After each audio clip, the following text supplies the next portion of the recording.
أخبرتني من أثق بها أنها باشرت حادث في طريقها، كانت آتية من الكويت إلى مكة، ومرت بحادث ورأت النساء في الحادث متكشفات. قالت: فكنت أدخل سيارتنا وأخرج من البطانيات ومن الشراشف وأشق خماري وأغطي النساء.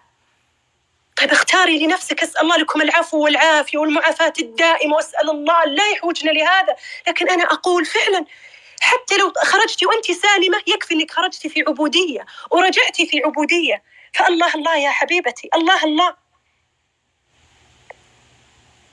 تأملوا معي حديث النبي صلى الله عليه وسلم لما قال: من مست بخورا فلا تشهد معنا العشاء الآخر.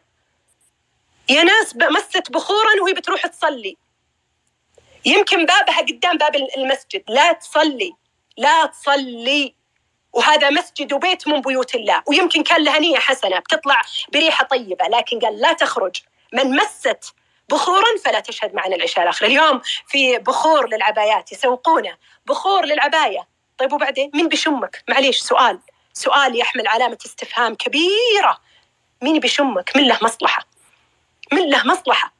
اغسلي عبايتك بصابون ولينور شكرا، بس وقفي إلى هنا. عطرك هذا الذي يفوح، إذا خرجت المرأة من بيتها فاستعطرت فهي كذا وكذا.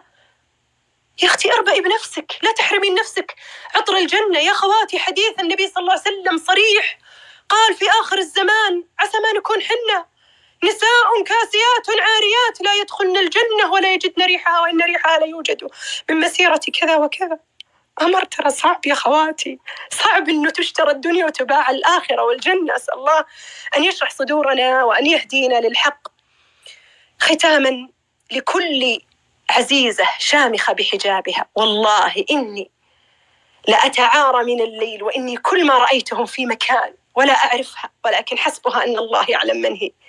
إني أدعو لهن بستر الدنيا والآخرة وبستر الحال في الدنيا والآخرة، وإن الله عز وجل يبلغها ما تحب في نفسها وذريتها، ولا يدع لها هم إلا فرجه، ولا كرب إلا نفسه، ولا سؤال إلا أعطاها وأرضاها.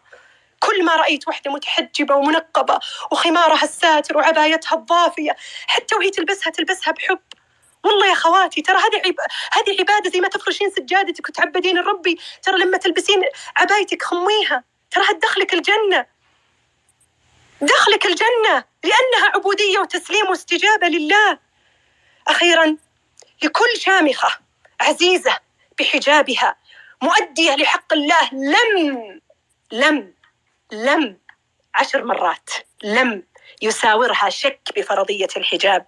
هاتي أقبل رأسك، فأنت مثال لعزة المسلمة، أنت التي لم تتنازل ولم تعترض، أنت التي سلمت واستسلمت وخضعت وتعبدت لله وتقربت بحجابها. فأسأل الله أن يثقل لك به الموازين، وأن يتقبل منك فيه العمل، وأن يجعله خالصا لوجهه الكريم.